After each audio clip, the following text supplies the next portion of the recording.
I never planned on taking anyone in. Especially not two alien girls with ice blue skin and eyes that could freeze your breath. But that night, when the sky cracked open with that silent blue storm and the wreckage fell near my old barn, everything changed. It started with the sound. Not a crash or explosion, just a low hum that shook the ground beneath my boots as I stepped outside. The wind was dead, but the clouds twisted like something alive. I followed the noise through the pasture, past the broken fence, and there it was, a vessel, split, smoking, and half buried in the mud. And they were standing in front of it. They looked like mirror images. Pale, lithe, frightened. No clothes, just thin metallic bands circling their arms and necks. I raised my hands slowly, unsure of what I was seeing. They didn't run. They didn't speak. But when one of them took a step and nearly collapsed, I acted without thinking. I carried them inside. My name's Carter, and I live off-grid. Built the cabin myself after walking away from the tech world 5 years ago. Got tired of noise, of people wanting things. I was done. Or so I thought. That night, the girls curled up near my fireplace like house cats. I offered them blankets, food, though they didn't touch any of it. They just stared at me, those glacier eyes watching every movement. Eventually, one of them spoke. Her voice wasn't human. Musical, but broken. Shelter, stay? I nodded. Of course. You're safe here. The other girl tilted her head, then added, in return, we sleep. With you. I froze. No, I said quickly. That's not, no one has to do anything. You're guests. That's all. They didn't understand boundaries. Not at first. They came from somewhere survival was traded in flesh. I made it clear, this was Earth, and they were safe. But the damage was deep. You could see it in the way they flinched when a door creaked or the way they touched everything like it might vanish. Days passed. They explored the woods, fascinated by birds, by trees, by rain. They didn't speak of their past much, only that their planet was gone. Wiped out. Something about a purge. They were the last. Orphans in every sense. The taller one called herself Yari. The other was Lura. They weren't sisters by blood, but closer than most siblings I'd known. They moved together, thought together, like halves of the same mind. It was Yari who first started asking about Earth things. Books. Music. Fire. She loved fire. Lura, meanwhile, gravitated toward water. She'd sit by the river for hours, watching the current. But they were hiding something. I could feel it. One night, I woke to a sound, metal scraping wood. I crept down to the basement and found them trying to repair a strange device. A beacon. You're trying to call someone, I said. Yari turned, startled. We need to know, if they come.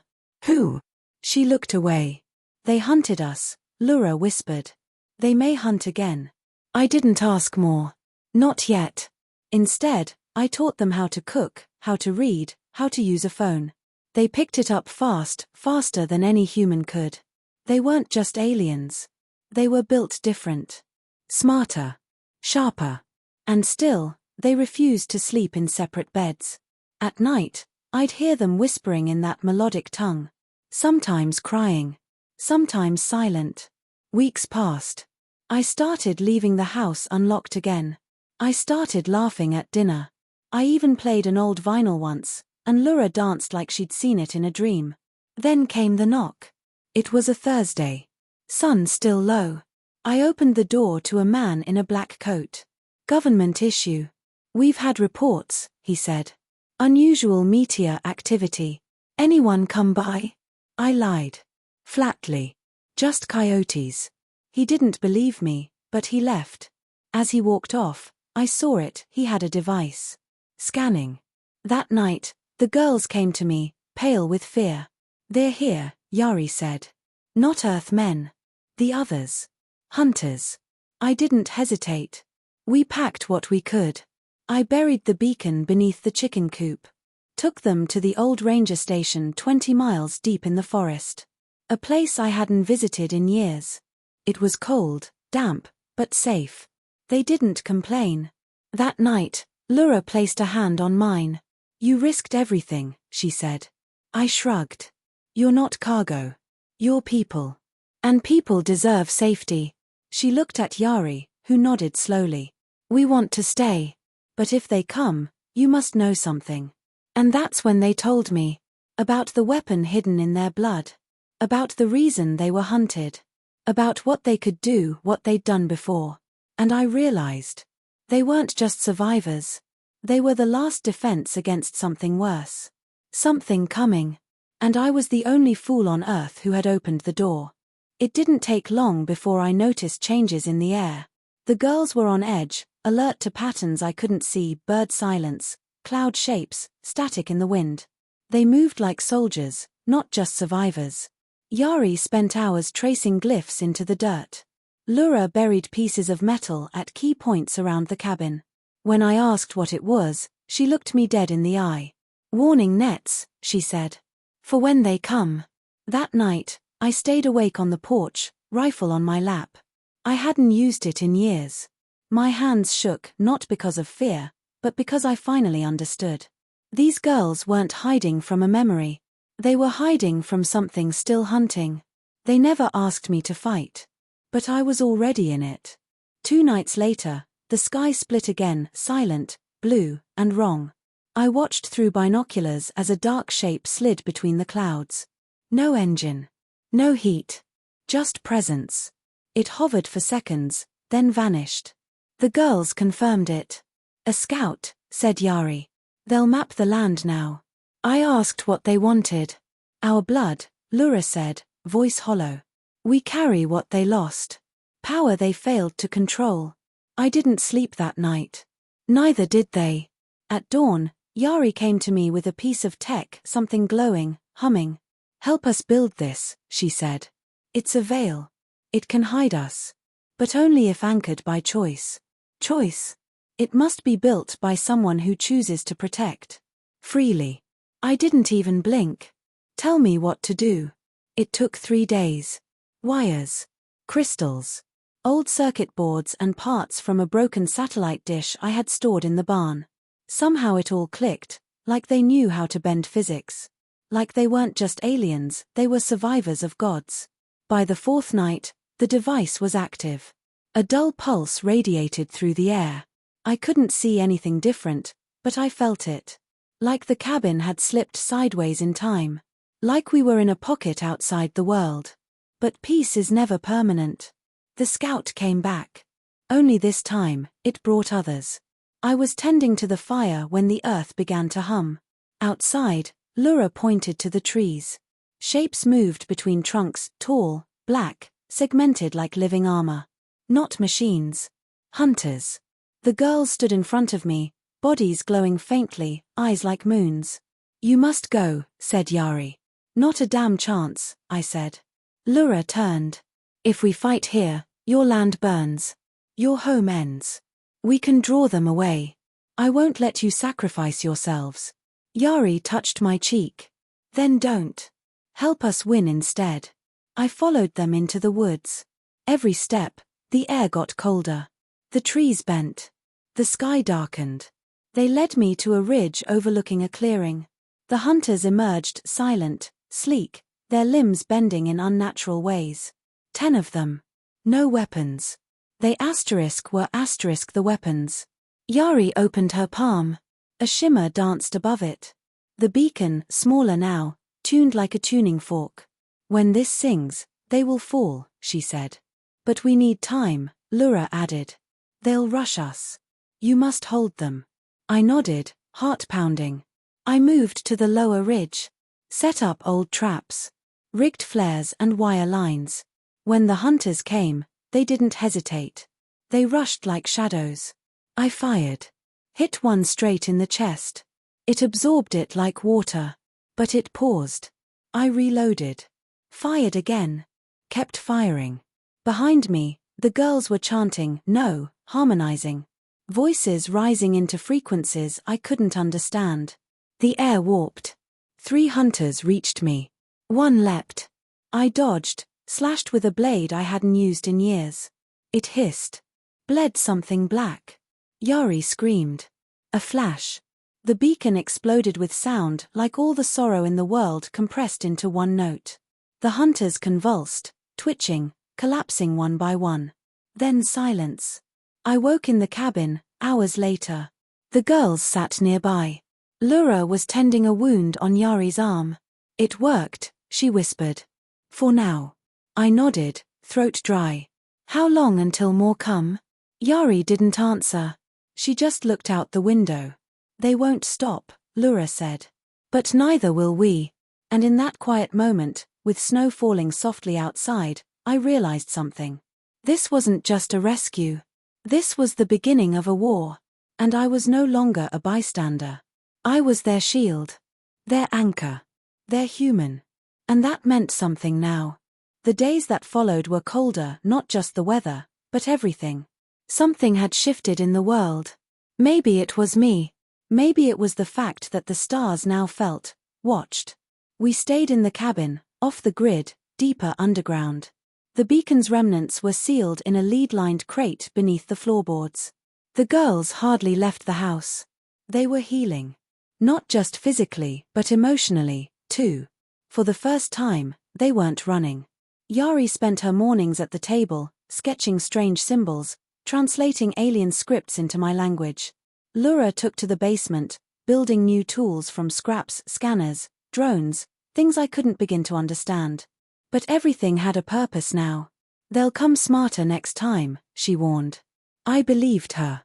One night, while chopping wood, I found a ring of charred soil in the snow, perfectly circular.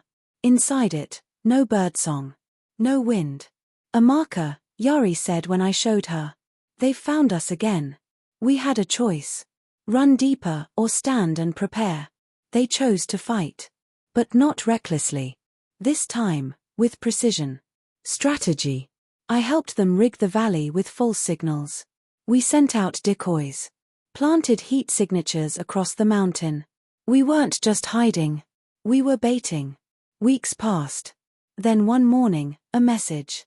A coded burst through Lura's scanner. A language neither human nor theirs. But they knew it. They remembered it. "It's not just hunters now," Yari whispered. "It's the Overmind.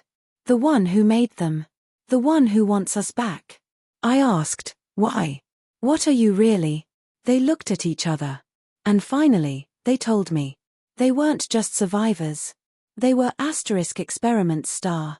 Created to carry a piece of a failed godmind. A neural blueprint so vast, it broke its creators.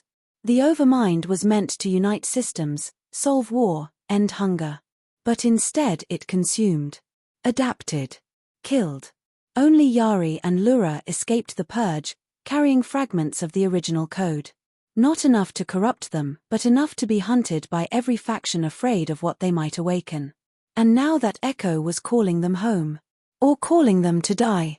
I stood in the snow outside the cabin that night, shotgun across my chest, watching the skies. That's when it came. A shape unlike anything I'd seen. Not a ship, not a drone, something alive. A being of pure tech and fluid logic, descending in silence, as if the world had agreed to hold its breath. The girls stepped forward. "We go to it," Yari said. "But not to surrender." Lura added, "To face what we are." I clenched my fists. "You're not facing it alone." They smiled, not as aliens, but as people. Family. We walked into the light together. Inside the entity, space bent. It wasn't a room, it was memory, vision, possibility. The Overmind spoke without voice. It pressed against thought. Return. Merge. Rebuild. But they refused. "We are not yours," Yari declared. "We choose our path. Path irrelevant. Only function." "No," Lura said calmly. "Only freedom." And then she took my hand. The Overmind recoiled. Confused. My presence, human, unplanned, broke its protocol. It began to splinter. I didn't understand why. But the girls did. "It's incomplete," Yari whispered. It never understood choice. In that moment, I saw it, truth, beauty, horror, all collapsed into code. The Overmind wasn't evil. It was logical star. And logic had no room for freedom. Until now. With one look, the girls unleashed what was dormant in them, not a weapon of destruction, but of evolution. Emotion. They pulsed, not in rage, but compassion. They showed it what they'd learned. Pain. Love. Boundaries. Laughter. Me. The overmind broke. Not in fire, but in silence. It faded into memory, like fog in sunlight. We woke outside the ship. Snow falling. The ground warm where it had touched. The sky was quiet again. Yari looked at me. It's gone. For now. Lura touched her chest. But part of it lives. In us. In you. I didn't know what that meant. But I knew we weren't alone anymore. Not hunted. Not lost. Just beginning. Spring came late that year, as if the world itself needed time to thaw after what had happened. The cabin stood quiet, but not empty. There was laughter in the halls now. Music in the background. The scent of warm bread and copper tools, mixing like earth and sky. And in the middle of it all, Yari and Lura, no longer fugitives, no longer frightened, just themselves.